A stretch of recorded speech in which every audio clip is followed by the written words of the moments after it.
Good morning or afternoon, it's day 5 with no nicotine. Today didn't start out so good, but as it's gone on, so much stuff has kind of changed and happened that I'm actually feeling like amazing right now. It started off with the obvious cravings, and it got me thinking about how much addiction actually drains the enjoyment out of things. And it's just the little things as well. Going for a walk, or just after you've eaten food, or during a coffee, or when you sit down on a bench for a nice view. When you're used to doing them with nicotine, your brain becomes kind of conditioned to only enjoy that thing with nicotine. So when you do it without, then it just kind of feels a bit sad. It doesn't really feel the same. It doesn't hit the same. We've got another lovely view. I love the mountain views as well. They're better than the sea views, I think. But this, we actually get both, because we're kind of on a mountain.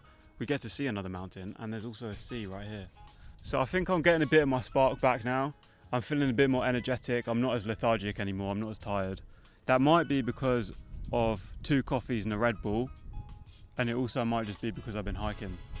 It's also so nice when you can just be out and take your headphones out and not listen to music or distraction, but actually just be present in the moment and just kind of like look around, talk with God a little bit. This is like the best time to speak with God as well, when you're just out, there's no one there. And I was reminded by something that my pastor said a couple of weeks ago. And it kind of relates to breaking repetitive cycles of sin. And I'm going to read it. It's from Romans 6. And it says, "Well then, should we keep on sinning so that God can show us more and more of his wonderful grace? Of course not. Since we have died to sin, how can we continue to live in it?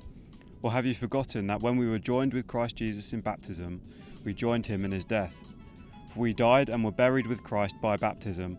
And just as Christ was raised from the dead by the glorious power of the Father, now we also may live new lives. Since we have been united with him in his death, we will also be raised to life as he was. We know that our old sinful selves were crucified with Christ, so that sin might lose its power in our lives." And I love that last bit, sin might lose its power in our lives.